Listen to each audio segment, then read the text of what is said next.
Si bien hoy nos toca eh, la Judá después de la destrucción de Samaria y de la deportación a Nínive, hasta la caída de Jerusalén y la deportación a Babilonia, yo quiero o quería tocar un poco de la vida y del ministerio de Isaías, ¿verdad? Les dije la vez pasada que, bueno, los dos primeros profetas, grandes profetas, son Elías y Eliseo, que sin embargo no fueron escritores, pero en la época del Reino del Norte surgieron los profetas. Los primeros profetas son del norte. Amós y Oseas predicaron en el norte y fueron los primeros profetas escritores. De manera que si queremos nosotros leer la Biblia en el orden en que se escribió, tendríamos que empezar por Amós y Oseas. Son los textos más antiguos que hay de la Biblia. Lo demás viene después. O sea, todo lo que es la creación y los patriarcas y Éxodo y todo lo que hemos visto se escribe después.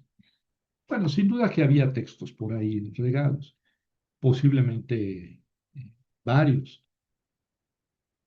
pero como quiera que sea, solamente se pusieron así en un libro en conjunto después de la época de Amós y Oseas. Y el crisol en el que se escribió la mayoría de los libros es el exilio, poquito antes del exilio, durante el exilio y poco después. Ahí es donde se escribió prácticamente todo el Antiguo Testamento. Pero nos quedó en el tintero hablar algo de Isaías. Isaías es un profeta que profetizó en el sur, ¿verdad? El libro del profeta Isaías va, grosso modo, del capítulo 1 al 39. A partir del capítulo 40 se sigue llamando Isaías, pero es parte o son capítulos de otros profetas, cuyo nombre no conocemos. Y entonces se juntaron esos capítulos al libro del profeta Isaías y se llaman Isaías también, o sea, profeta Isaías. Pero propiamente el profeta Isaías predicó en Judá en esta época de los reyes de Israel y de Judá, cuando estaban divididos, en el siglo octavo, o sea, en el 700 y tanto. Y es el profeta más importante del Antiguo Testamento. Para empezar, es el más largo, a pesar de que, bueno, son varios autores. Son 39 capítulos de Isaías, el primer Isaías. El siguiente sería Jeremías y el siguiente sería Ezequiel. Son los tres grandes profetas. Y luego están los 12 profetas menores, ¿verdad? Me dirán, oye Javier y Daniel. Bueno, Daniel en realidad no es un libro profético. En realidad Daniel no es profético. Se pegó ahí, pues se coló. Pero para la Biblia judía, eh, Daniel no es profeta, es uno de los escritos. Bueno, pero es muy interesante en la vida de Isaías o en la predicación de Isaías el papel que jugó hacia el final del reino de Israel, que es en la parte en la que estamos. Isaías habría nacido hace el 765, ¿verdad? En pleno siglo octavo, y su ministerio se extendió por 40 años, ¿verdad? Este, durante los reinados de Jotam, 740-736, Ahaz, que reinó 20 años, del 736 al 716, y Ezequías, del 726 al 687. Es muy importante hablar de Isaías y lo voy a resumir aquí porque estábamos hablando la clase pasada del reino asirio. El reino asirio eh,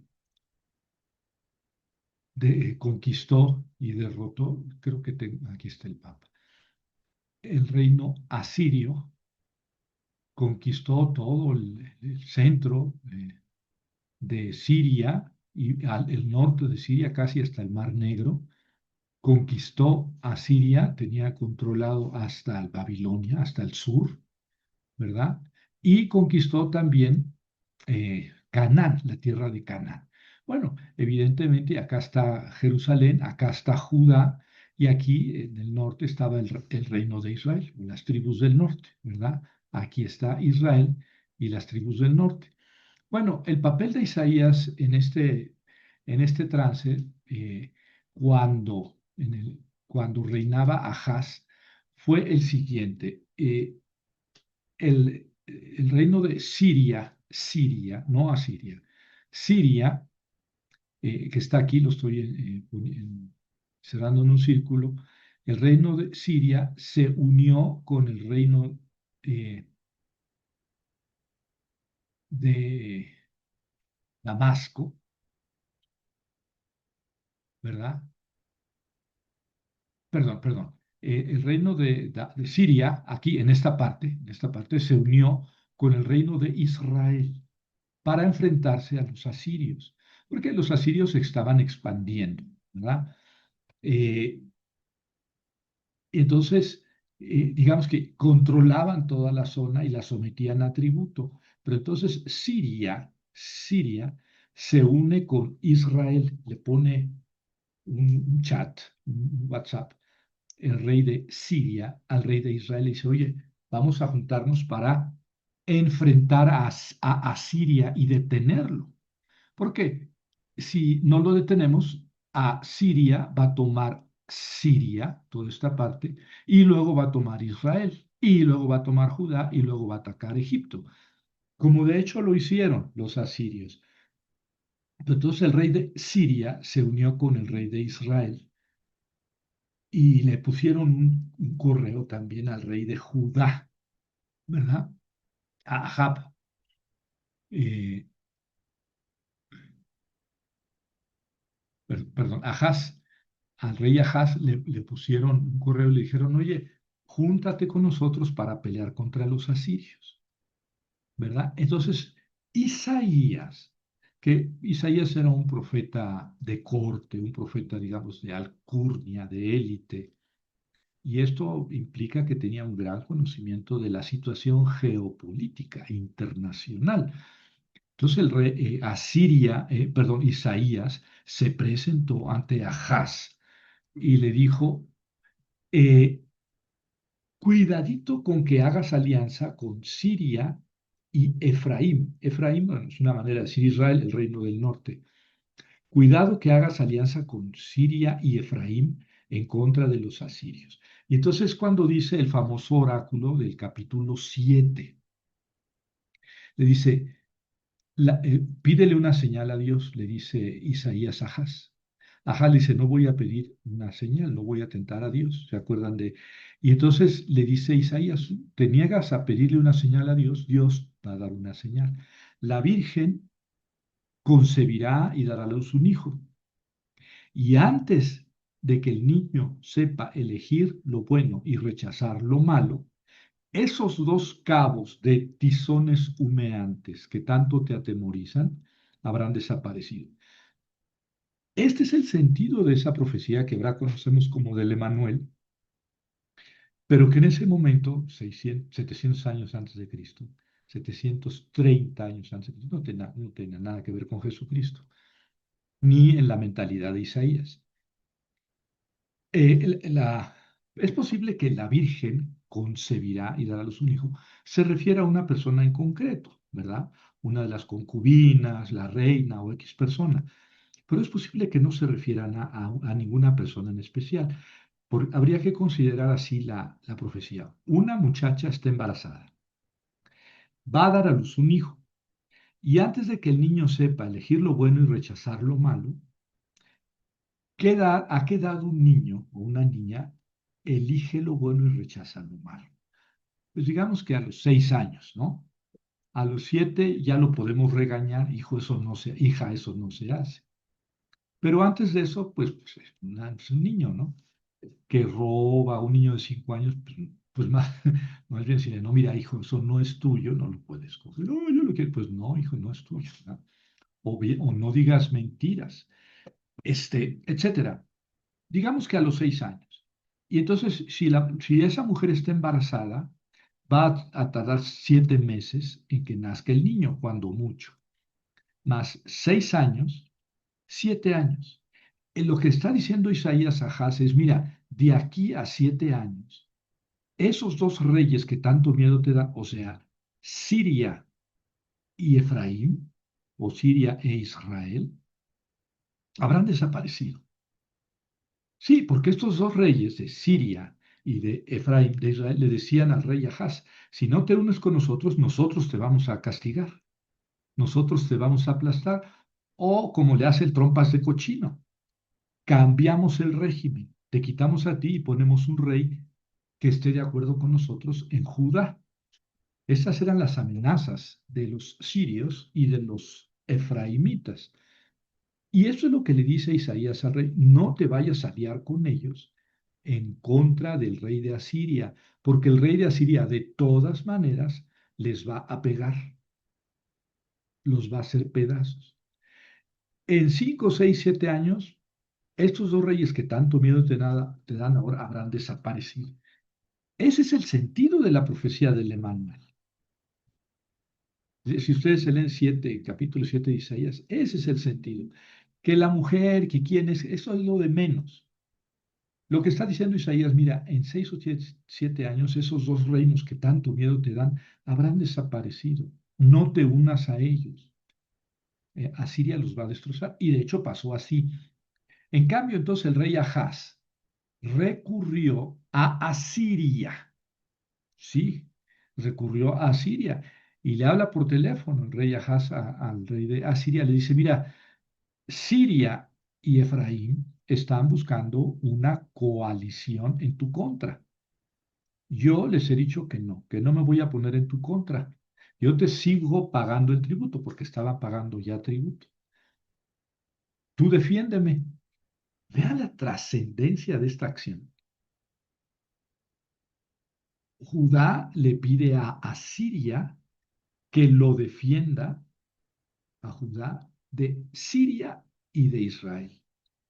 Entonces el rey de Asiria dice, ¿cómo no, mi querido Ahaz? Voy para allá.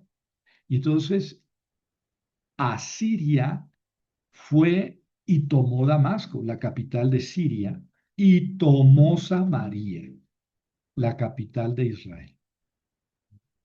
O sea que si nosotros fuéramos malinchistas y malévolos, diríamos, ajá, la caída de Samaria fue por culpa de Judá. Pues no andaríamos tan errados. Claro, fue culpa de Samaria. ¿Para qué se anda poniendo con Sansón a las patadas? ¿Verdad? En cambio, Judá fue más astuta o más astuto. No quiso coaligarse y fue protegido por el imperio, ¿verdad? Bueno, por eso es tan importante el ministerio de Isaías en este momento.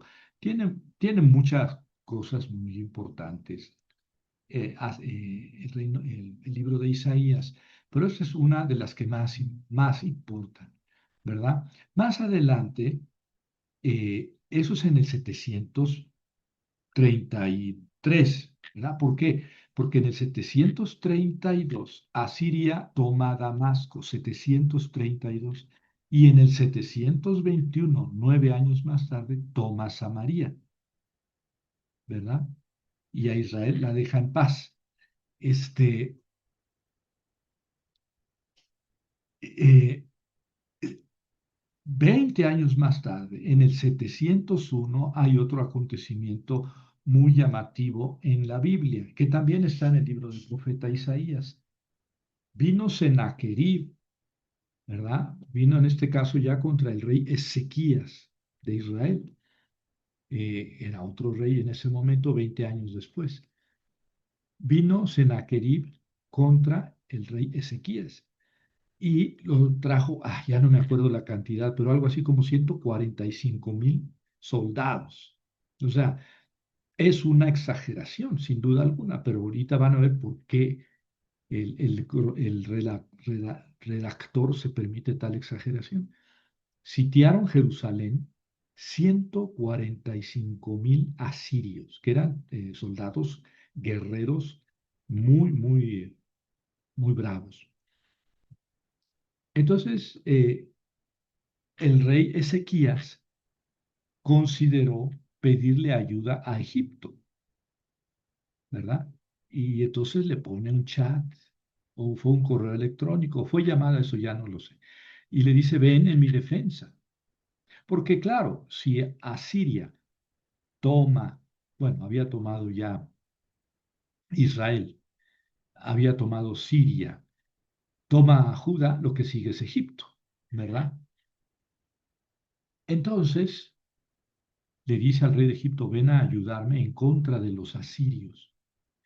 Y el rey de Egipto, bueno, sí, creo que sí, hasta le ayudó, pero no sé, no se iba, tampoco Egipto tenía mucha fuerza para enfrentarse a los asirios. De hecho, Egipto había estado dominada por los 10 años, pero estuvo dominada por los asirios.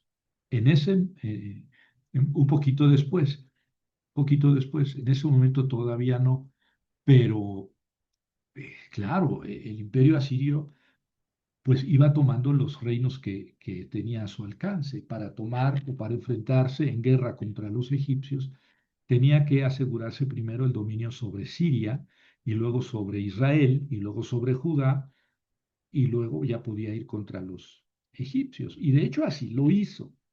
Pero entonces el rey de Judá, Ezequías, le pide al rey de Egipto que le ayude en contra de los asirios.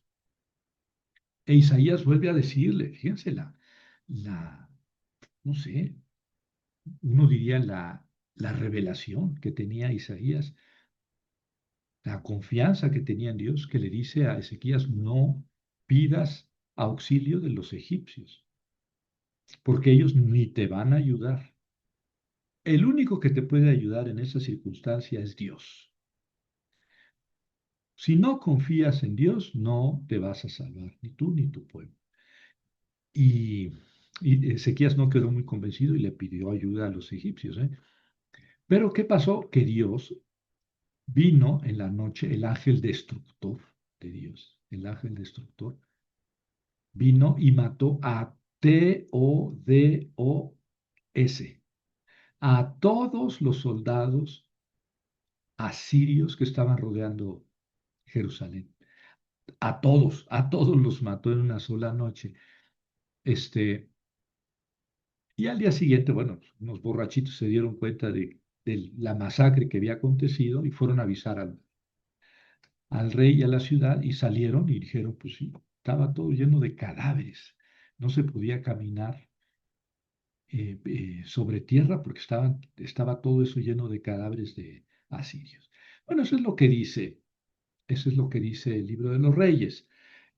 También dice que, e Isaías, también dice, yo voy a poner, le dice Isaías a Ezequías, yo voy a poner en el oído del rey Sennacherib una noticia y él tendrá que regresar a su tierra, a Siria, a Nínive. Entonces ya no sabemos exactamente qué pasó, si se regresó y levantó el sitio de Jerusalén. Pudieron haber sido varias cosas, ¿verdad? Lo que más se me ocurre es que el rey de Jerusalén, Ezequías, le dice al rey asirio, perdóname, perdóname, ya trajiste 150.000 soldados, te pago todo su sostenimiento, toda su soldada a cada uno, te pago tributo, pero no me destruyas. Y entonces el rey de Asiria se fue y dijo, y se fue contento con la lana, con los dólares. La otra solución es lo que dice la Biblia. Fue destruido 145.000 soldados, creo que por ahí va la cantidad, en una sola noche, y entonces el rey asirio tuvo que regresar. Es posible, pero ahí hay una exageración en el número. Este, huele a que no fue así históricamente, pero desde luego que Sennacherib en ninguno de sus anales narra eso. ¿Verdad? Me mató el Dios 145.000 soldados.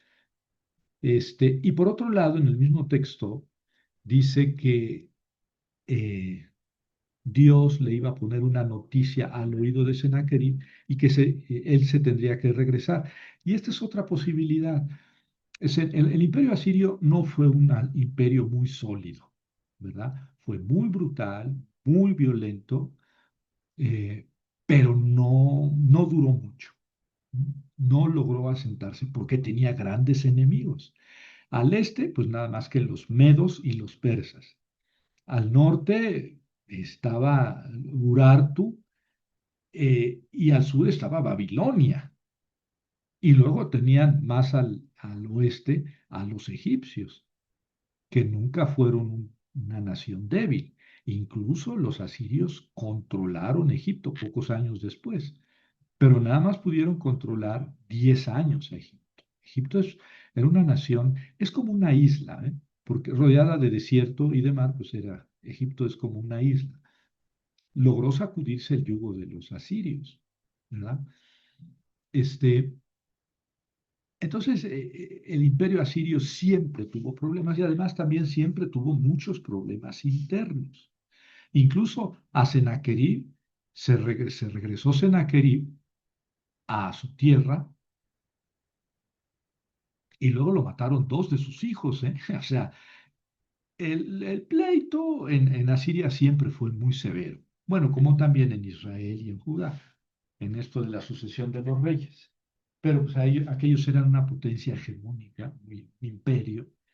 Y entonces seguramente Sennacherib tuvo que regresar por algún disturbio, ya sea interior o bien por el asedio de, de los medos o de los del norte o de los caldeos en el sur. Entonces, de bien a bien no sabemos exactamente qué pasó, pero nos hace sospechar del relato de que Dios mató 145,000 en una sola noche, el hecho de que también el relato dice, voy a poner una noticia en su oído y él tendrá que regresarse. Entonces, esas dos historias ya no son tan compatibles. Bueno, aquí les pongo lo que dicen los anales de Tiglat-Falasar, el gran, digamos, expansionista. Dice así, una vez que en mis anteriores campañas agregué a mi país todas las ciudades de Bet Chumria, de la casa de Omri, pasé adelante y dejé libre tan solo a Samerina, que parece Samaria. Ellos derrocaron a Pacaja, su rey, a Pecas, a Pecaj. Bueno, Oseas, este rey al que él puso, porque dice, Bet Shumria, la casa de Omri, la totalidad de sus habitantes junto con sus posesiones me los llevé a Siria, es el destierro. Como ellos habían derrocado a Pacaja, a Pecajías, su rey, nombré por rey suyo a Oseas, Ausí, Oseas. De ellos recibí como tributo 10 talentos de oro, etcétera. Entonces este rey Oseas de Israel también le niega el tributo, ¿verdad? Intentó liberarse del yugo asirio cuando Tiglat-Falasar murió en 727, ¿verdad? Y entonces aquí ya está lo que les narré de el rey Ezequías, ¿verdad? Perdón, el rey Ahaz, que no quiso unirse con Siria y con Israel en una coalición anti-asiria, ¿verdad? Entonces Almanazar V sitió Samaria y la destruyó en 721. Es muy importante esta destrucción de Samaria y la deportación. Dice que costó de 27,280 personas. Es un gran número. Parece que la deportación de Judá, cuando vino Nabucodonosor, 150 años después, y tomó Jerusalén, fue de 10,000 personas. Aquí estamos hablando del triple de Israel, porque Israel era un pueblo mucho más importante y mucho más poblado que Judea. Todas las deportaciones de 27,280 personas y Salmanasar los distribuye en diferentes lugares. Creo que aquí está, sí. Aquí está la caída de Samaria, ¿verdad? Aquí está la caída de Samaria, cómo viene el rey asirio, desde el norte, siguiendo el Tigris, este es el Tigris, siguiendo el Tigris, viene a la parte, al centro de Siria, ¿verdad? Harán, y luego baja a Damasco, toma Damasco, y luego viene a Israel, que es lo que he estado narrando, y toma Samaria. Y a los samaritanos, en cantidad de cerca de 30.000 personas, los deporta al Gozán, a Nínive y a Ecbátana de Media. Es decir, los dispersó por el reino. No pasó eso con Judá. Judá cuando fue deportado a Babilonia, ¿verdad? Cuando Judá, 150 años después, fue deportado a Babilonia, fueron todos los de Judá, fueron juntos a Babilonia, vivieron juntos. Es una ventaja, lograron mantener su cultura, su ley, sus tradiciones, cosa que no lograron hacer los israelitas. Primer dato. Segundo dato, los israelitas ya jamás pudieron regresar, ya no pudieron regresar. Entonces, digamos que fue deshecho el pueblo de Israel, cosa que no pasó con los de Judá cuando fueron deportados a Babilonia, porque ellos estuvieron deportados nada más 50 años, ¿verdad? Porque causas internacionales hicieron que ellos pudieran regresar 50 años después, cosa que no le pasó a los de Israel. Y tercer dato, los reyes asirios, cuando deportaban a una nación, traían a gente de otras naciones al lugar del que habían deportado a los habitantes. ¿Qué lograban con eso? Desarraigar a los habitantes, hacer que se perdieran sus tradiciones, se perdiera su historia. Hay una historia curiosa de que los habitantes nuevos que llegaron a la zona de Israel pues, no sabían cómo rendir culto al Dios de la zona.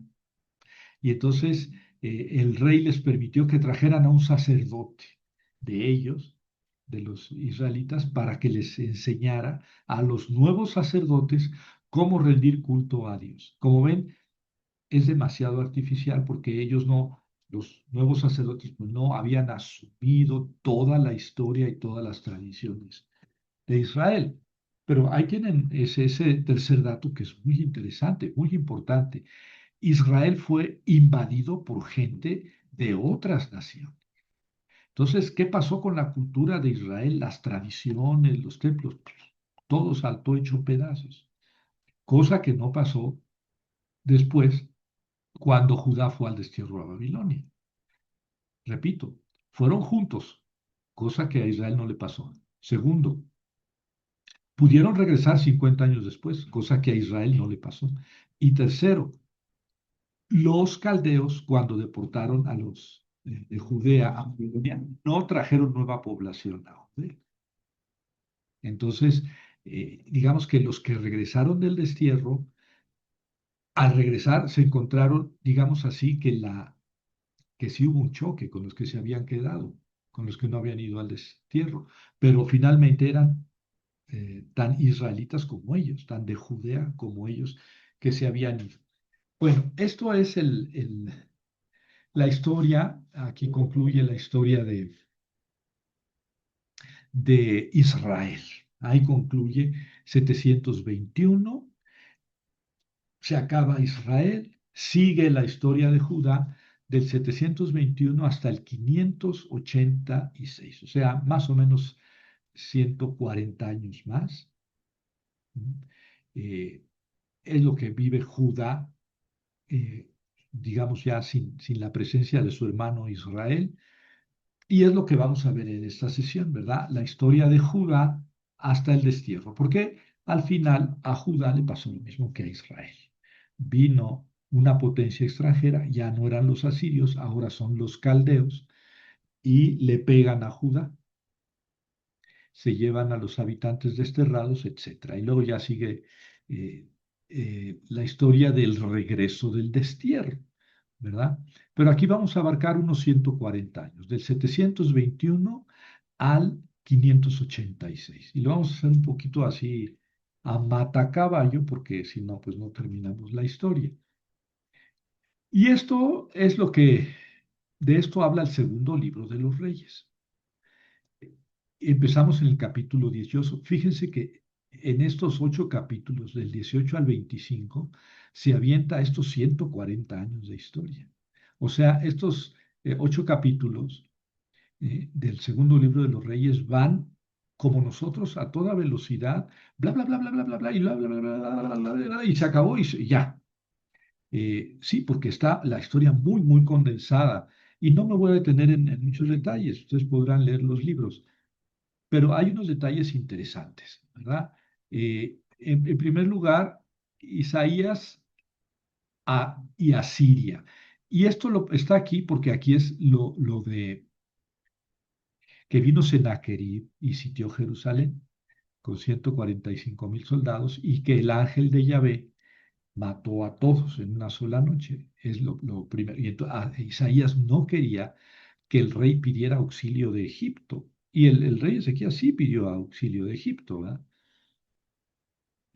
Después vienen reyes impíos, la reforma religiosa de Josías, este es el rey más importante de esta época, Josías, ahorita vamos a hablar de él, y después ya viene la ruina de Jerusalén, con Joacás, Joaquim con M, Joaquim, Jo, Joaquín, lo mismo pero con N al final, ahorita se lo voy a aclarar. Y viene una primera deportación, pero esto ya no es por parte de los asirios, es por parte de los caldeos. Nínive cayó el 612. A ver, Samaria cayó el 721. Todavía hubo imperio asirio por 100 años más. El 700 es eso que les dije de que sitiaron Jerusalén y tuvieron que regresar. Todo el siglo séptimo está cubierto, bueno, el octavo, lo que queda del octavo y el séptimo está cubierto por el imperio asirio, pero tiene muchas presiones, del norte, del sur y del este, sobre todo. Y del sur, pues los caldeos son los que ejercen presión, y del este los persas.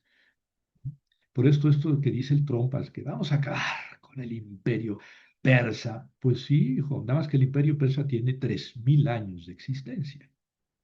No es como Irak o como Qatar o como Emiratos Árabes, que son países recientes.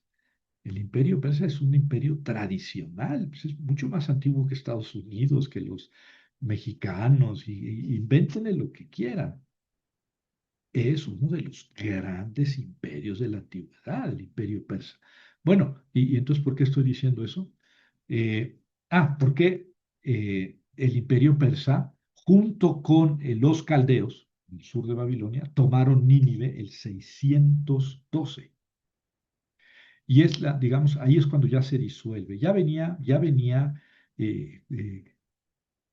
cacheteando el suelo el imperio asirio, ¿verdad? El 612 es la puntilla que le marcan tanto del este los medos como del sur los caldeos.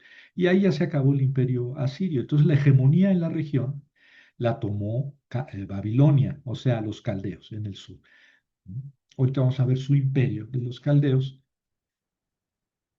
pero ellos vinieron y también tenían primero llegaban y decían, bueno, aquí yo el que manda soy yo, me vas a dar tanto oro y tanta plata, ¿verdad? O tantos dólares y tantos euros como tributo nada más porque sí, porque yo soy el más fuerte.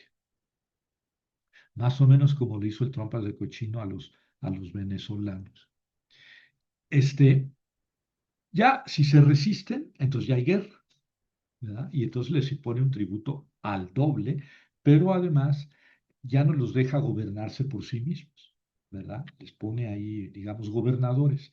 Si el pueblo vuelve a levantarse contra el imperio, vuelve a negar el tributo, entonces viene el ejército y deporta a los habitantes, no a todos los habitantes.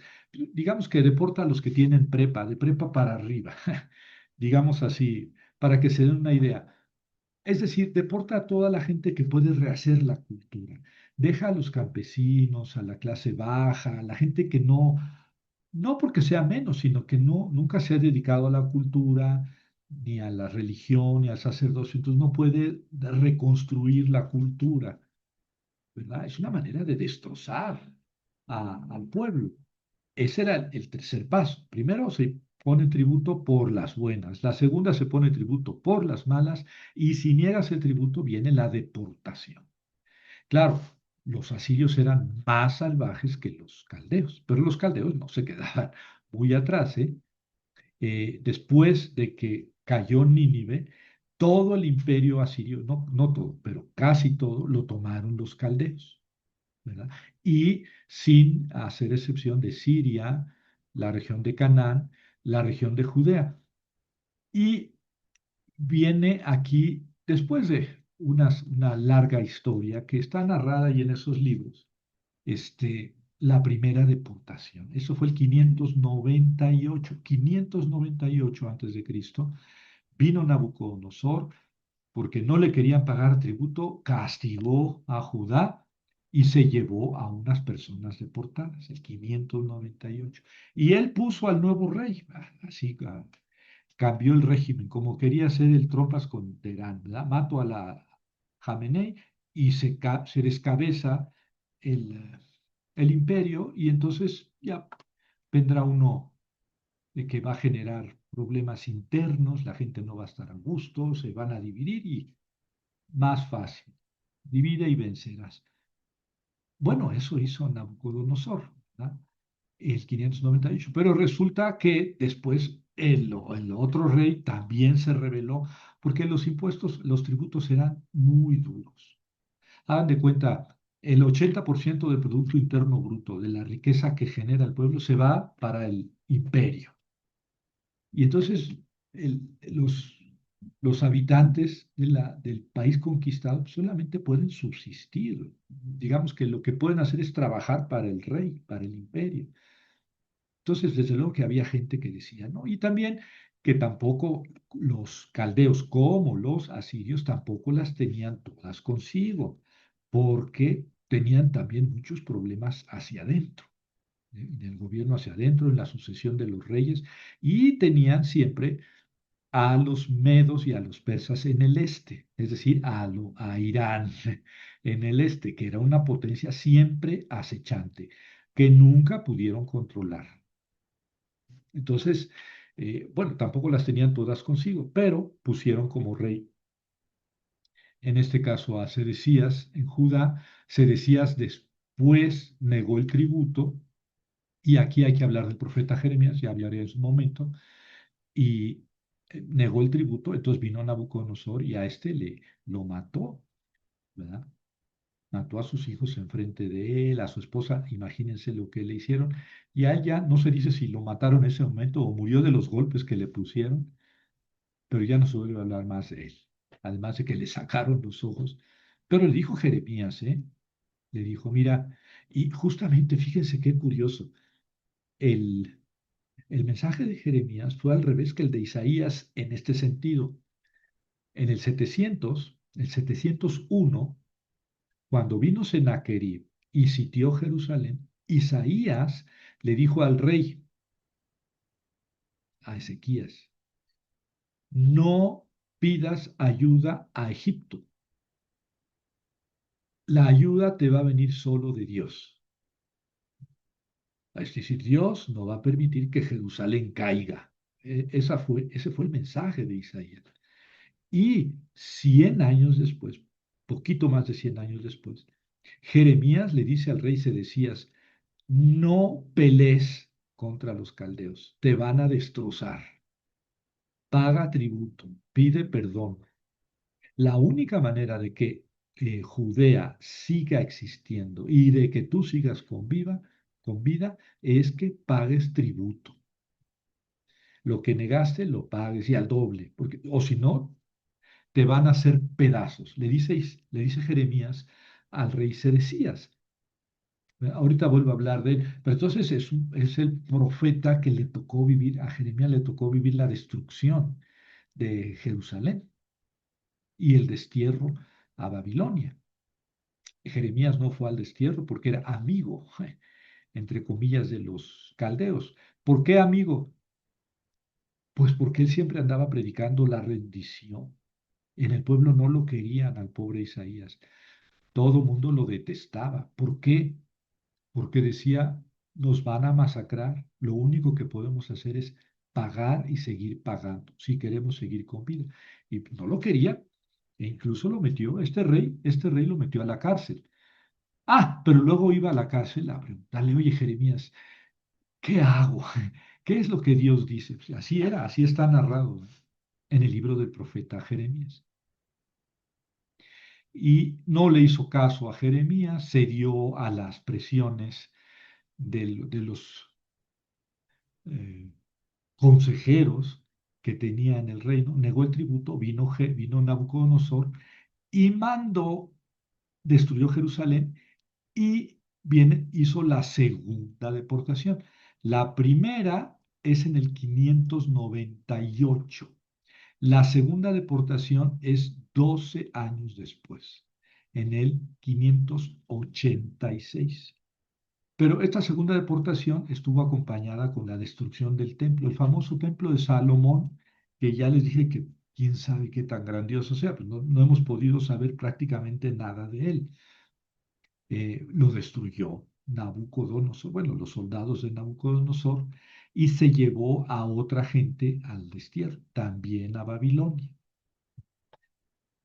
Y entonces puso a Godolías como gobernador de Judá, no como rey, sino como gobernador, que era de la descendencia de David, era un Davídida, Godolías. Tal vez por eso lo pusieron como gobernador de Judá, pero siempre pagando tributo y siempre, bueno, pues ya el pueblo estaba muy diezmado, ¿verdad? Bueno, aquí está entonces la caída de Samaria a la deportación de los israelitas. Es el que les mostré hace un ratito de, de la caída de Samaria. Este es el reino asirio en su mayor extensión. Como ven, el reino asirio, la capital era Nínive, ¿verdad? Eh, en el río Tigris, ese es el río Tigris. Entonces vean que tomaron todo el sur de Mesopotamia, orillaron a Persia, a los persas y a los medos, los orillaron, pero no los vencieron, ¿verdad? Más bien los orillaron. Se apoderaron ellos de toda la región de Mesopotamia, de toda la región de Siria, prácticamente hasta el Mar Muerto, ¿verdad? Prácticamente hasta el Mar Muerto. Aquí arribito de eso está la península de Crimea y Ucrania y todo eso que ya han visto en los mapas. eh, prácticamente toda Asia Menor, la mitad de Asia Menor, de lo que es actualmente Turquía, todo lo que es Siria, Líbano, Damasco, la capital, todo lo que era de Israel, todo lo que era de Judá, y miren, también lograron a tomar Egipto. Esto es en su máxima expresión, ¿verdad? El imperio asirio. Y aquí se dibuja claramente la media luna fértil de que les hablaba la clase pasada, porque acá, hacia el oeste de Egipto, puro desierto. Acá pues, es el desierto arábigo, ¿verdad? Al oeste del Nilo, al este del Nilo, pues, tenemos desierto. Alrededor del Nilo hay vida, incluso en la actualidad, pero se van ustedes 500 metros a un lado, a otro, al este o al oeste del Nilo y es desierto, desierto de desierto, que no hay gente. Este, y la península arábica, entonces aquí tienen la media luna fértil, ¿verdad? ¿De qué se habla? ¿De qué hablan los historiadores y los arqueólogos?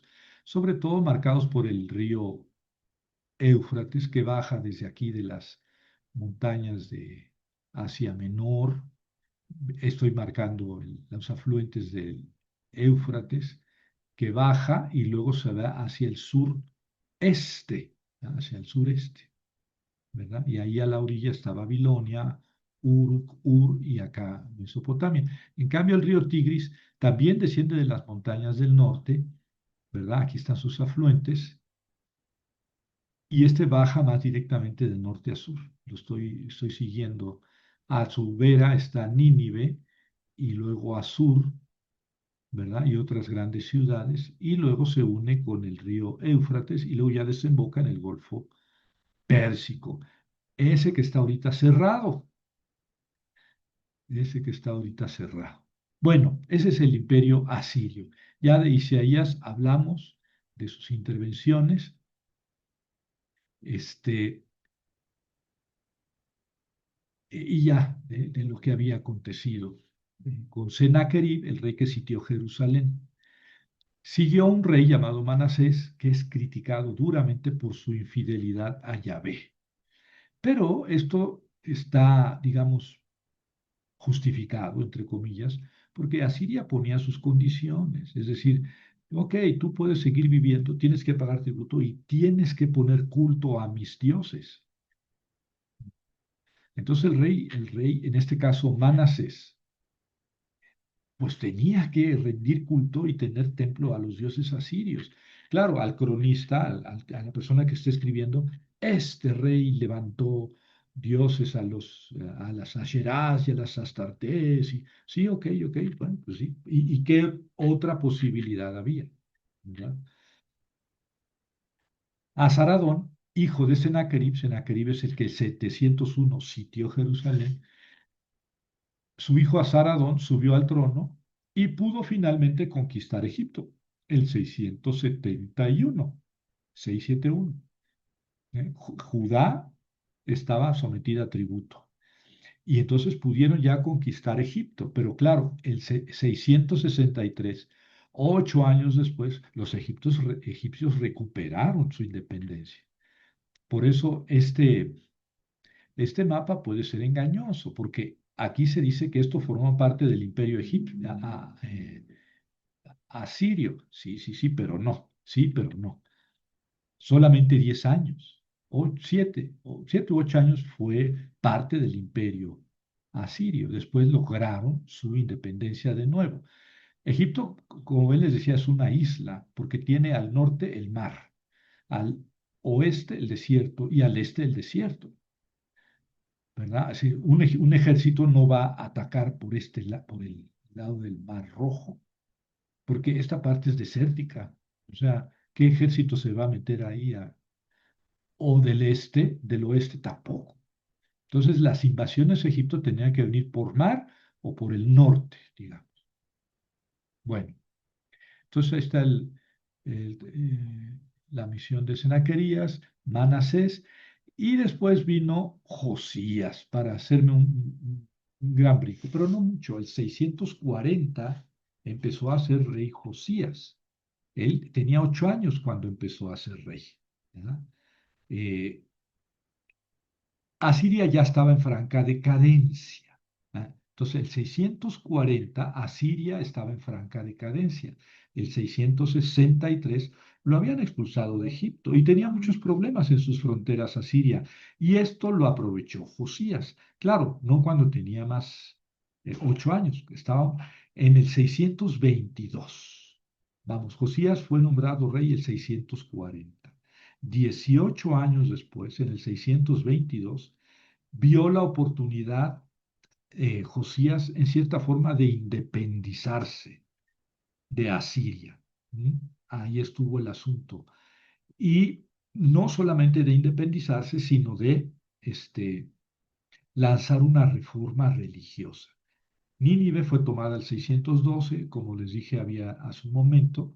Eh, eh, Josías empieza la reforma el 622, pero ya se veía que Asiria no podía mantener sus fronteras. Entonces fue más laxo con todos los pueblos conquistados, ¿verdad? Todavía Asurbalit, un asirio, se proclamó rey en Harán, en el centro norte de Siria. Harán. Aquí está. Entonces este rey asirio huyó porque le fueron pegando, ¿verdad? Los caldeos de Babilonia y los medos de Persia le fueron pegando y este rey huyó a Harán, aquí, a Surbalit, y ahí se proclamó rey, ¿verdad? Pero vinieron tras él y él tuvo que huir a Egipto. Y después se hizo con un ejército en Egipto y vino a presentar batalla contra los caldeos en Harán, pero fue derrotado, ¿verdad? El imperio le toca, este, era el turno de los caldeos, ¿verdad? Bueno, ya estábamos con Josías. Entonces fue rey del 640 al este, 608 o 609, ahorita corrijo, ¿verdad? Y los egipcios se unieron entonces con los asirios. Vean que los asirios habían conquistado Egipto, los egipcios los habían expulsado el 663, pero luego cuando vienen los caldeos, que toman Nínive el 612, y vienen otra vez contra Siria, contra Israel y contra Egipto, los egipcios se unen a los asirios, a los principales enemigos, pero ahora para defenderse de los caldeos. Pues sí, la política internacional, ¿verdad? Egipto, pues se tenía que unir con sus acérrimos enemigos, los asirios, porque ahora el peligro eran los caldeos, ¿verdad? El rey Josías inició una reforma religiosa, eso es lo más importante en la narración, ¿verdad? De dos reyes. Inició una reforma religiosa fundamentada en el hallazgo de la ley. Bueno, resulta que estaban trabajando en el templo haciendo ciertas reparaciones y se presenta una persona con el rey Josías y le dice, mire, encontramos esto en el templo. ¿Y qué es esto? Ah, pues la ley, la ley. Entonces, fíjense que Josías manda a consultar a una profetisa, ¿eh? A una profetisa, creo que se llamaba Claudia, creo que se apellidaba Sheinbaum, ¿no es cierto? Una profetisa llamada Hulda, y la profetisa le dice, esta es la neta del plan, esta es la ley que hay que cumplir. Entonces Josías lanza toda una reforma para adaptarse a la ley y lo que hace es quitar a todos los sacerdotes extranjeros, derrumbar todos los altares y los templos de dioses extranjeros, dejar solamente lo que es de Yahvé y centralizar el culto, ojo, esto es muy importante, centralizar el culto en Jerusalén.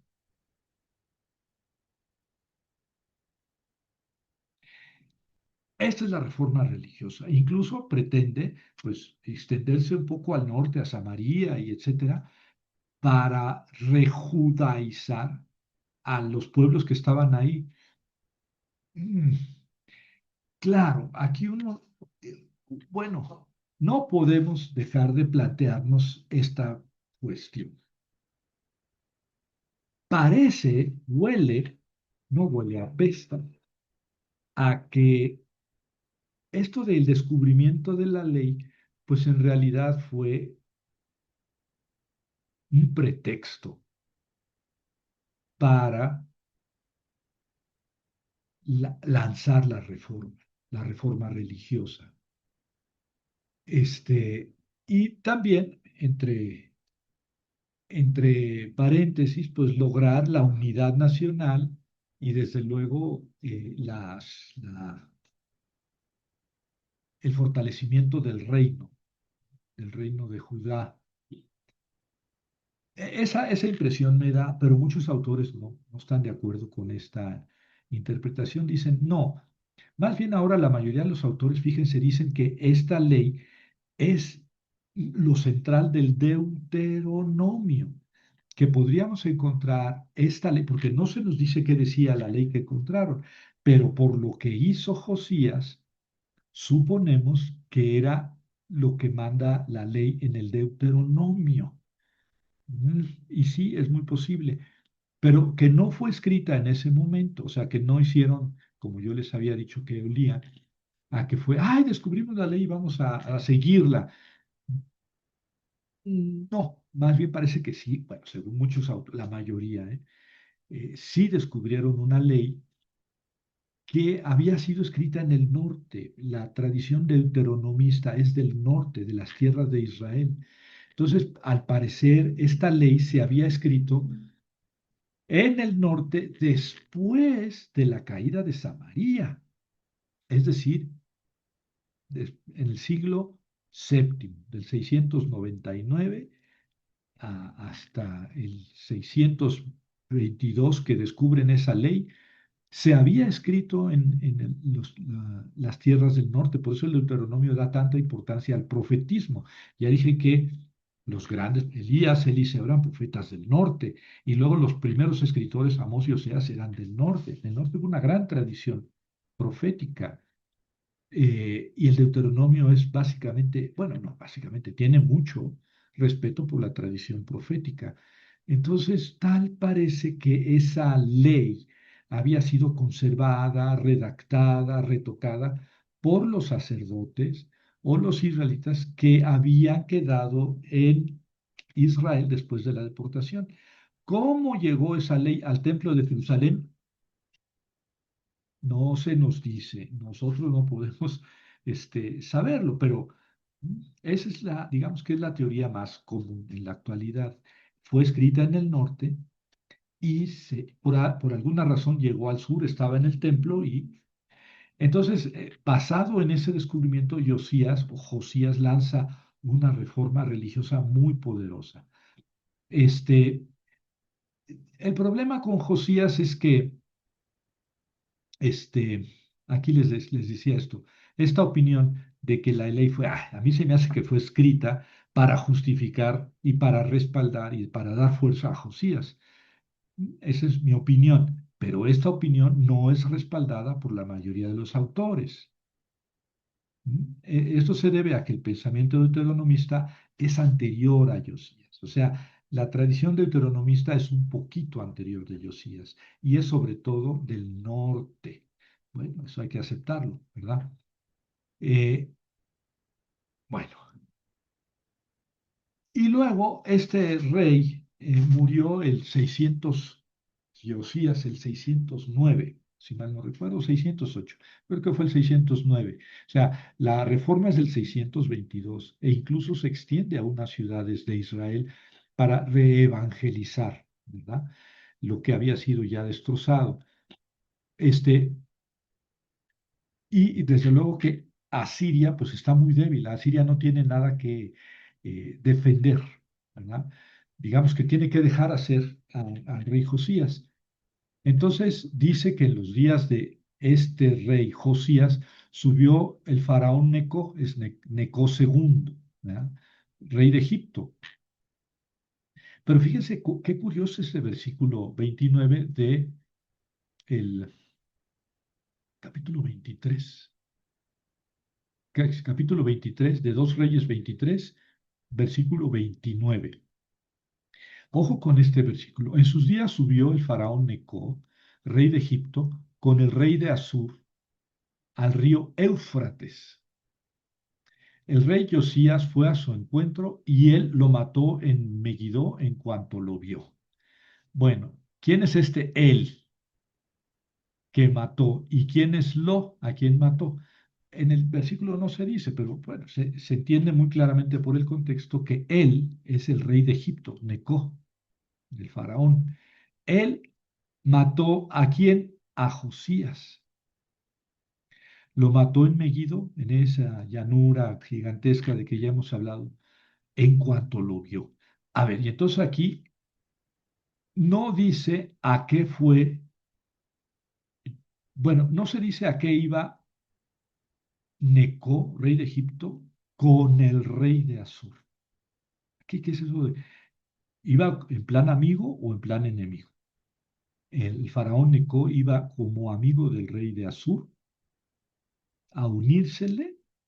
¿Por qué? Pues iba a pelear contra los caldeos. Es una muy buena hipótesis. Ahorita vamos a ver si se confirma o no. Entonces, en realidad, Neco iba con el rey de Egipto, con el rey de Asur, para unirse con él en el río Éufrates y enfrentarse a los caldeos, ¿verdad? Se une con sus enemigos para enfrentarse a los caldeos. Y Josías fue a su encuentro. Pero, ¿qué quiere decir que fue a su encuentro?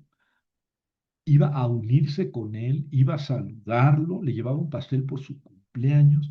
¿Qué iba a hacer Josías al encuentro del faraón Neco? Aquí puede uno pensar que fue a unirse con él. Entonces, Josías quiso unirse con el faraón de Egipto y con el rey de Asur para enfrentarse a los caldeos. Es posible, ¿verdad? Pero, dice, él lo mató. O sea, el faraón mató a Josías. A lo mejor le caía mal, no lo quería, se lo traía entre ojos y lo mató.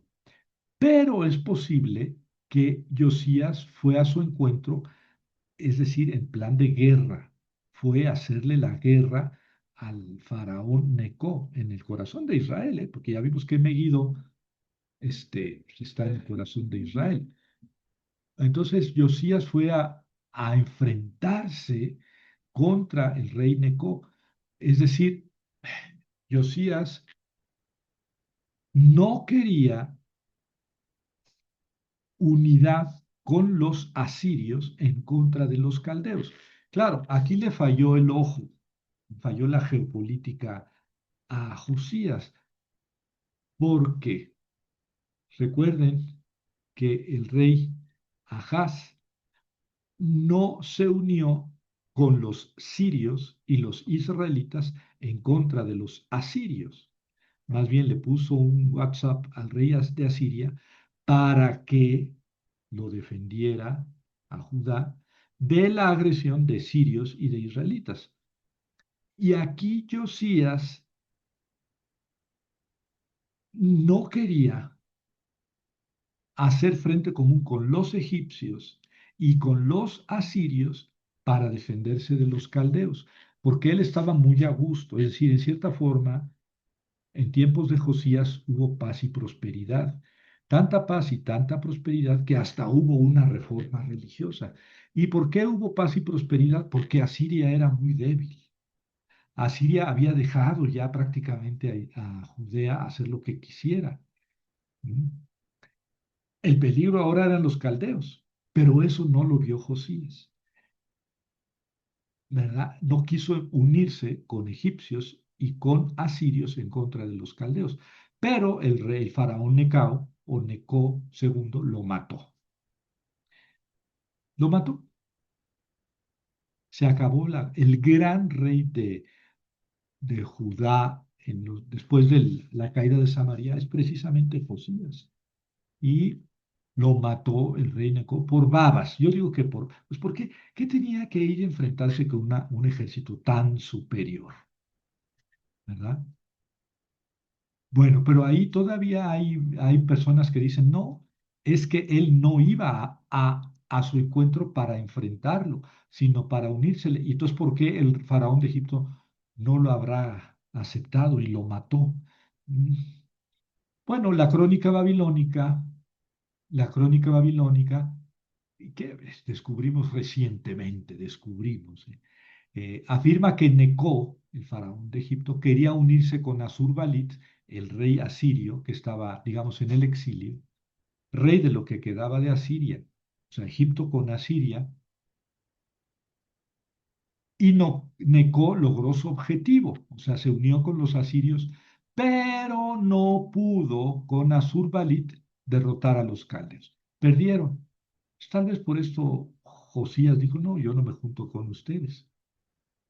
Pero entonces aceptaba tácitamente que vinieran después los caldeos, como de hecho pasó, y destrozaran a Jerusalén.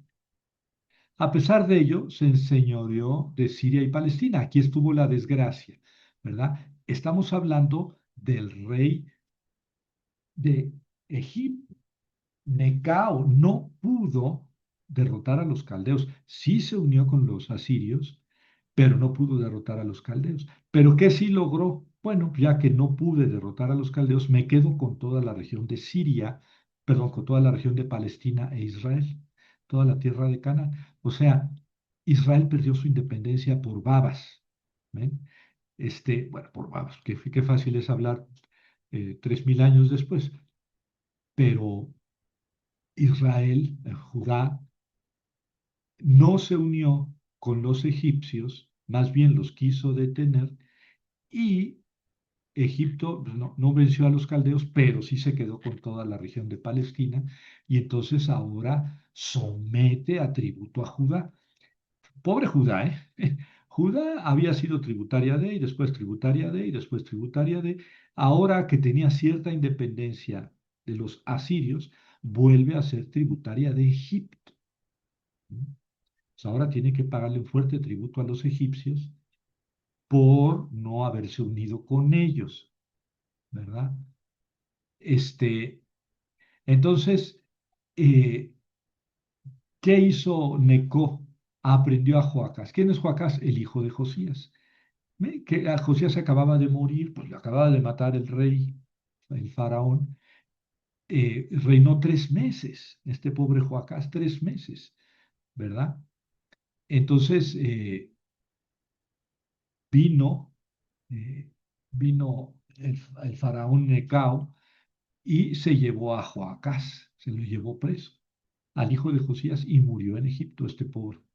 Este pobre muchacho reinó 3 años sin deberla ni temerla y se lo llevaron preso a Egipto, donde murió. Y luego aquí tienen en este cuadrito, es muy importante, los últimos reyes de Judá.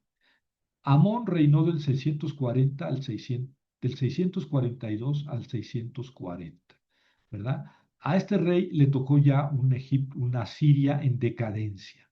Josías reina 31 años, del 640 al 609, cuando es matado por Necao o Necó. 31 años. Ese es el gran rey reformador, ¿verdad? Después de él reina su hijo, por eso le puse el número 3, su hijo Joacás en 609, que reina nada más 3 meses. Si se murió Josías, sube como rey Joacás, pero luego viene Necao de su pleito contra los caldeos, donde salió derrotado, pero somete a Judá, lo pone a tributo y se lleva a Joacás preso a Egipto, donde muere, ¿verdad? Jehoahaz. Jehoahaz, así se escribe en hebreo. Sí, sí, se puede leer Joacás porque no hay gran cosa de confusión, pero esa es la manera como se escribe en hebreo. Jehoahaz, Jehoahaz.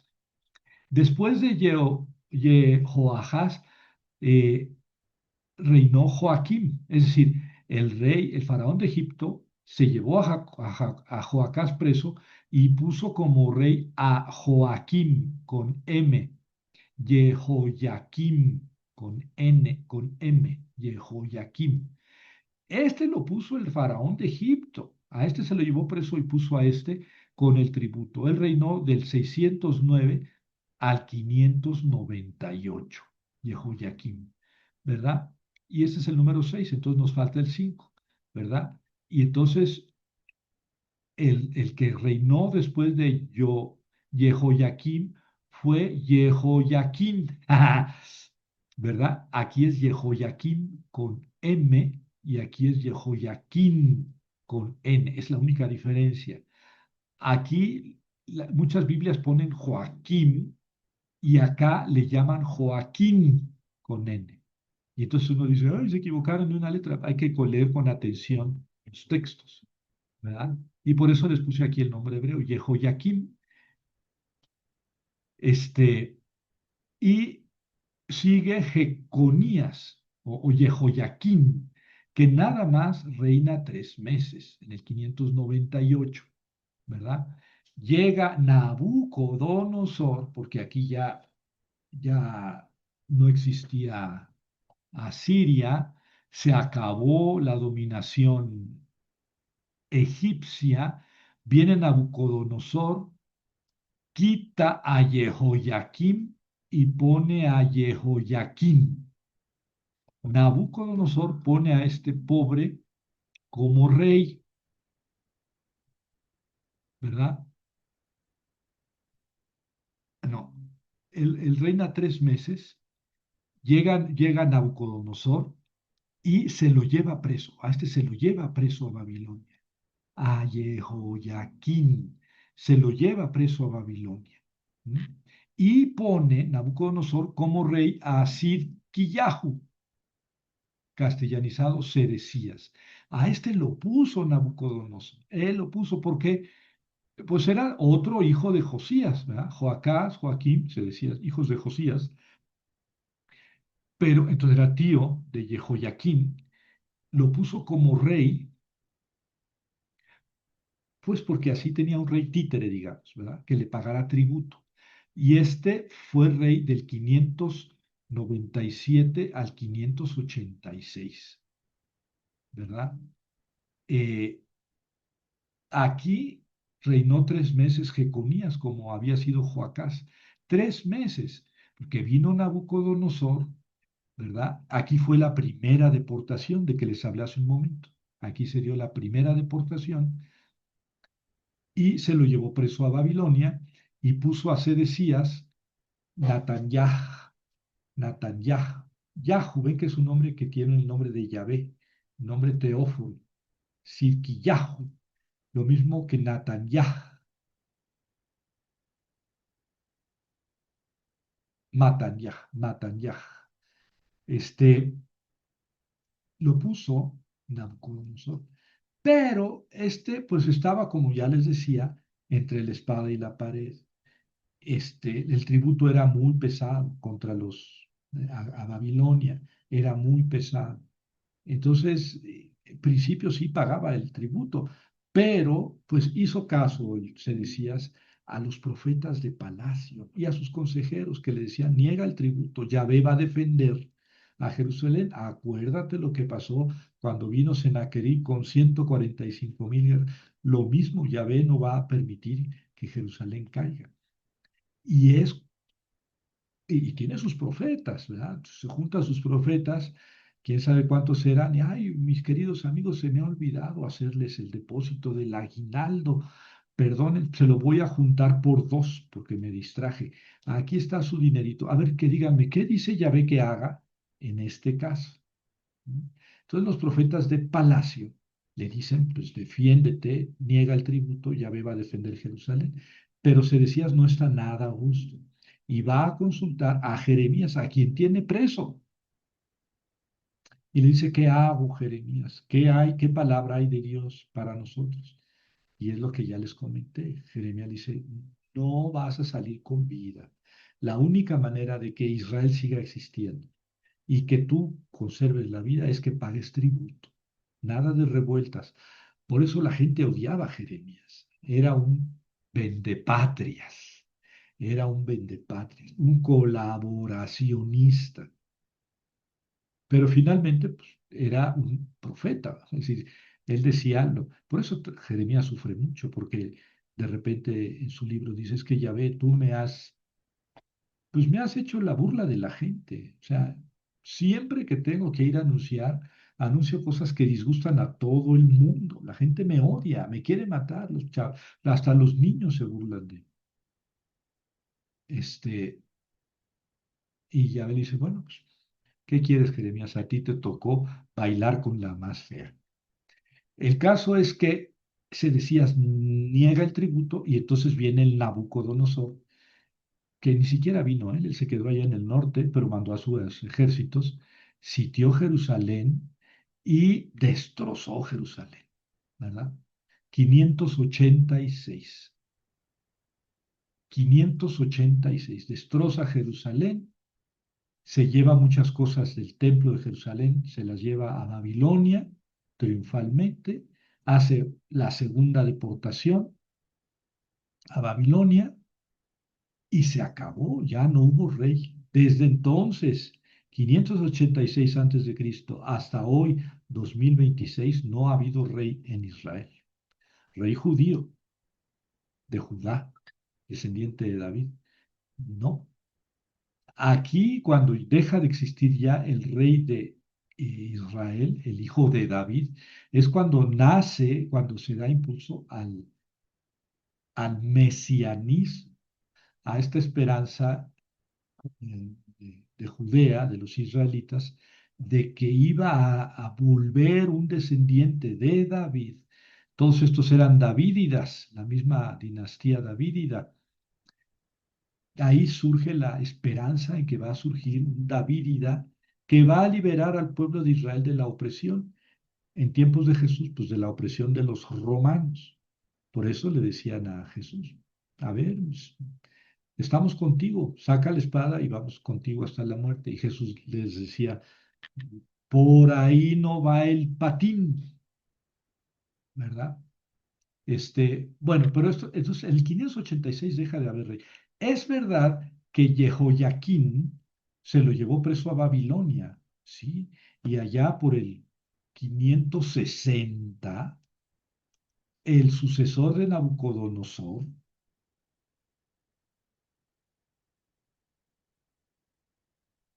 eh, Nabopolassar, creo, ahorita lo corrijo, Nabopolassar, el sucesor de Nabucodonosor, no, Evil Merodach. Evil Merodach, sucesor de Nabucodonosor, que reinó muchísimo tiempo, sacó de la cárcel a Jehoiaquín, a Jehoiaquín, y así termina con esa noticia, ¿verdad?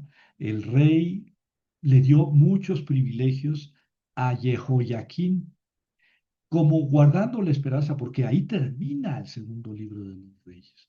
Sus últimas palabras es, ¿quién sabe? Lo sacó de la cárcel, le dio muchos privilegios, igual y algún día regresará para reinstaurar la dinastía davídica de Judá. Así termina el libro. Y ahí termina la obra histórica deuteronomista, que abarca de Josué a jueces, uno y dos Samuel y uno y dos reyes. Esa es la obra histórica deuteronomista. Y ahí termina con la noticia esperanzadora de que el rey Jehoiaquín salió de la prisión estando en Babilonia. Pero no sabemos cuándo murió ni cómo murió y ya nunca más hubo un rey davídico. Oye, Javier, sí hubo reyes, los macabeos, los descendientes de los macabeos. Sí, pero esos no eran davídicos, no eran de la descendencia de David. Bueno, esa es la historia que nos toca hoy. Bueno, vamos a ver ahora el mapa del imperio babilónico, ¿verdad? Surge desde el sur, ¿verdad? Aquí se llama Caldea, pues, toda la región, el sur de Mesopotamia, aquí está el Éufrates, aquí está el Tigris, y entonces lo que está en medio de los ríos, Mesopotamia, pues en el sur es Caldea, ¿verdad? Y entonces ellos toman Asur y luego toman Nínive, la capital, que ya dije, el 612, pero con ayuda de los medos, ¿verdad? Los medos que ya vean que eh, nunca fueron hechos a un lado definitivamente, nunca fueron derrotados.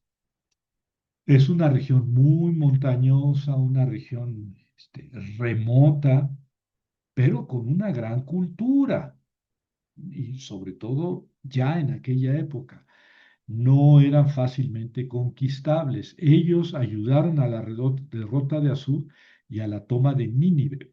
Entonces el imperio babilónico nunca se extendió hacia el este, más bien se extendió a lo que había sido el imperio asirio, ¿verdad? Pero no llegó hasta donde había llegado el imperio asirio por el norte, ¿verdad? Sí llegó a Siria, a Israel, a Judá, pero nunca pudo conquistar el imperio babilónico, nunca pudo conquistar Egipto. Entonces fue un imperio más pequeño. Aquí está un mapa más simple del imperio babilónico. El imperio asirio conquistó Egipto, pero ya dije que solamente por 8 años.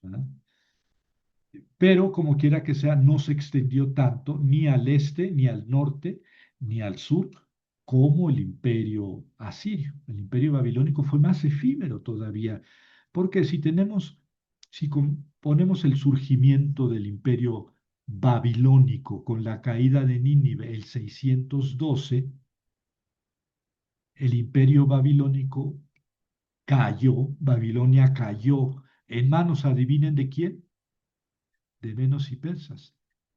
Tomaron Babilonia el 539. Entonces, El imperio babilónico es del 612 al 539, ¿no? Ni siquiera 70 años. 70 años, podemos decir, fue el imperio babilónico. Un imperio muy efímero, pero muy salvaje. Y eso le tocó a los israelitas, a los de Judá, ser deportados a Babilonia. Claro, con tan buena suerte, entre comillas, que a Babilonia le pegaron los medos que se habían unido con los persas, ¿verdad? Le pegaron a Babilonia el 539 y los medos y los persas tenían una política mucho más amable con los pueblos conquistados.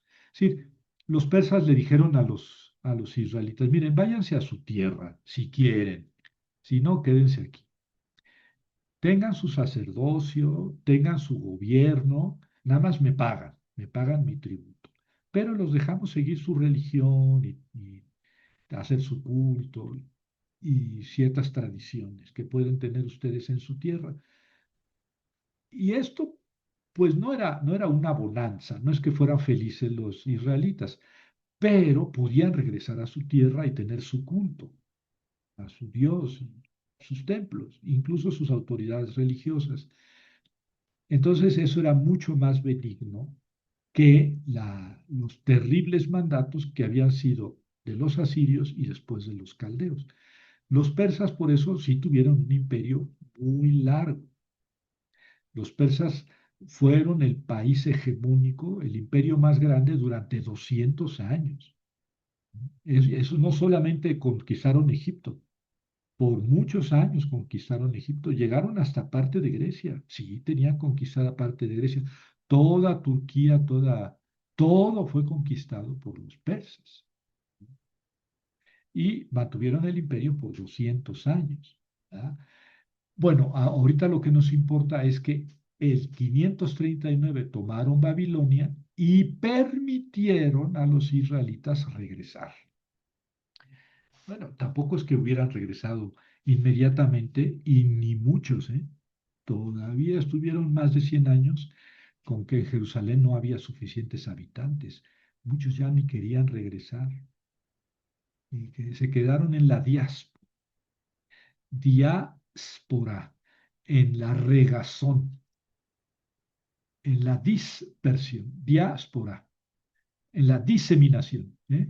Diseminación. La espora es la semilla, la diseminación por todo el reino, especialmente en Babilonia, se quedaron.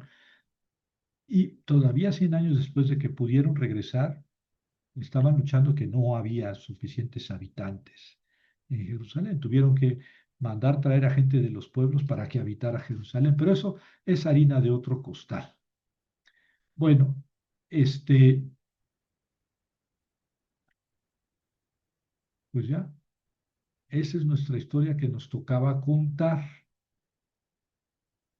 Jeremías insistió en que la única forma de supervivencia de Judá estaba en el sometimiento a los caldeos. Jeremías 27-29. Esto se lo decía a Sedecías, el rey que había puesto Nabucodonosor, y él le creía a Jeremías. Pero, ya saben, la raza, el pueblo, le pedía una acción más, más fanática en contra de los caldeos, ¿verdad? Y entonces Sedecías se dejó llevar y vino Nabucodonosor y los aplastó. ¿Qué pasó con Jeremías? A Jeremías una vez que regresó, una vez que vino Nabucodonosor a Jerusalén, le dijeron a Jeremías, tú, puedes hacer lo que quieras. Si quieres irte a Babilonia, tenemos ahí un chalecito a la orilla del río Éufrates para que pases tu vida bien campechana. O si quieres quedarte en Jerusalén, quédate aquí, te vas a una provincia como tú quieras.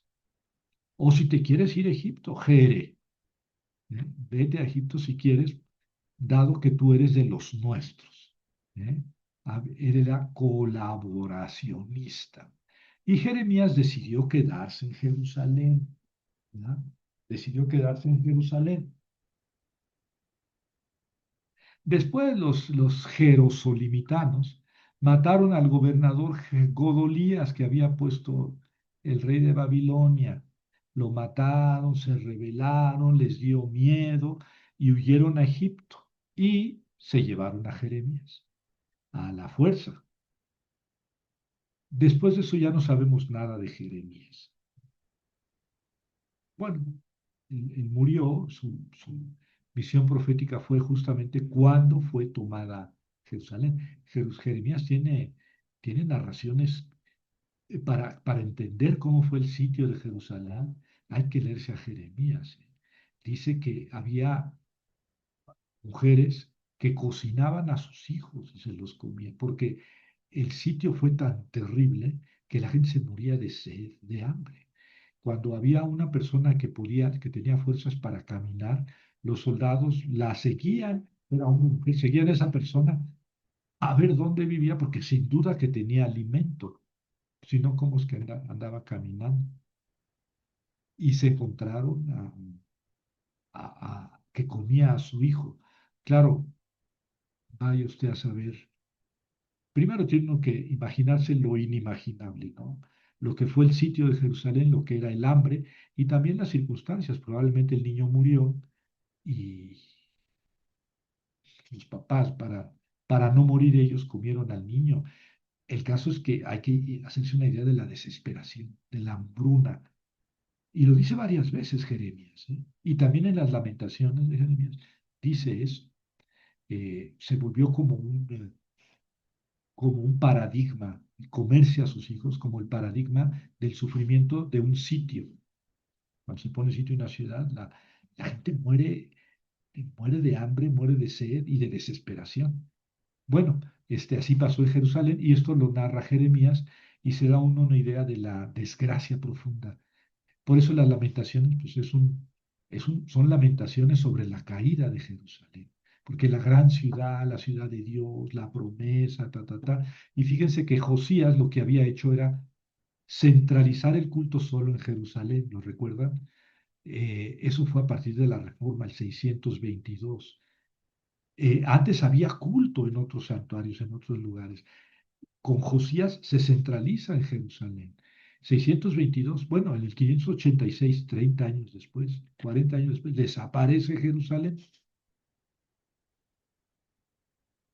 ¿Ven? ¿Ven la tragedia? Uno no se imagina. Bueno, se imaginan que un pueblo deja de tener territorio, deja de tener templo, deja de tener rey. ¿Y de qué vive? Por eso los israelitas se fueron a Babilonia y vivieron con una identidad centrada en sus tradiciones y en la ley. Eso fue lo que permitió a Israel permanecer existiendo, permanecer en este mundo. La ley, su apego a la ley. Claro, 500 años después Jesús va a decir, es que para ustedes la ley lo es todo y matan al hombre por mantener la ley. Bueno, sí, Jesús, pero hay que entender el apego a la ley de los judíos, ¿de dónde llegó? De que perdieron territorio, que perdieron rey, que perdieron templo. ¿Y qué tenían a lo que aferrarse? ¿A qué tenían para aferrarse para seguir siendo un pueblo? La ley. Entonces, sí, la ley puede ser una esclavitud, una manera de hacerse eh, no espiritual, ¿verdad? Sino legalista. Bueno, sí, pero también la ley puede ser la expresión de la propia identidad. Yo creo que ese es el caso de los israelitas, ¿no? A partir de ese momento del destierro Y luego lo que sigue es el destierro. ¿Qué pasó en el destierro? Y los 200 años de la época persa.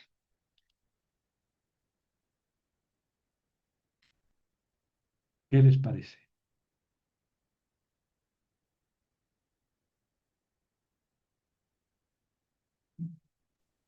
¿Qué Me fui a parece? Matacaballo, me fui a Matacaballo, Así pero está. llegamos. Llegamos a la meta. ¿Qué, algún comentario? ¿Pregunta? Ay, pregúntale de los precios ahora dónde están. Ay, pues es muy burra.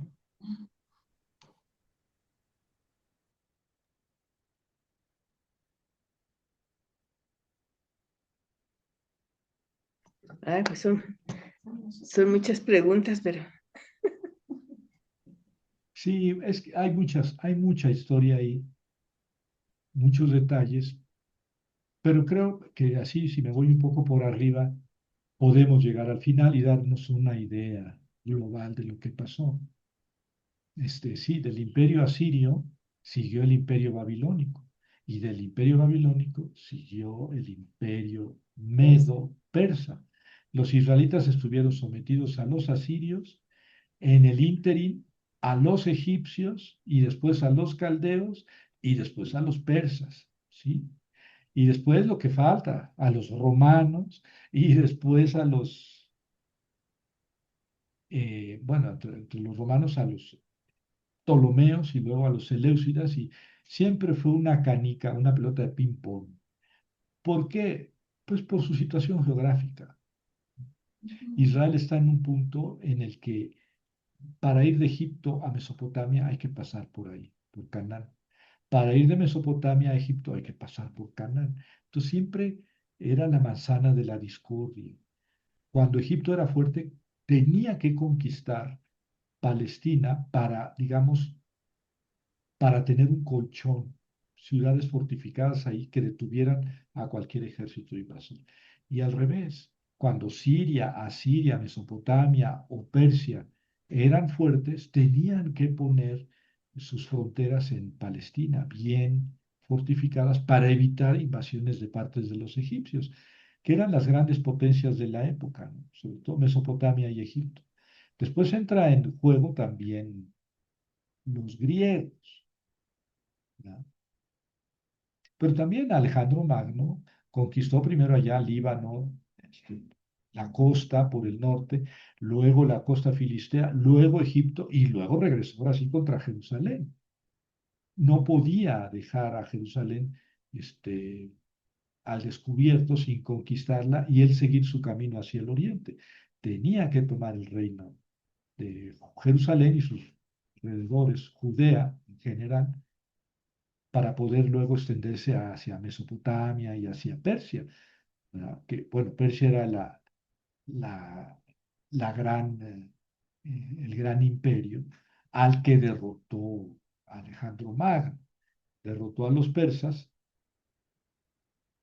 333, 333 antes de Cristo. O sea que el imperio persa duró del 539 al 333, 200 años, poquito más de 200 años. Fue un gran imperio. Mm. Parece que el imperio de Alejandro fue más grande, pero el imperio de Alejandro duró 2 días, porque Alejandro regresaba a su tierra después de sus conquistas cuando murió. Entonces su imperio se dividió. Entonces, en realidad el imperio más grande de la antigüedad es el imperio persa. Mm. El imperio persa, que era un imperio con una gran tradición, con una gran política, mucho más políticos, mucho más conscientes que los asirios y que los caldeos. Por eso lograron tener tanto tiempo la hegemonía, ¿verdad?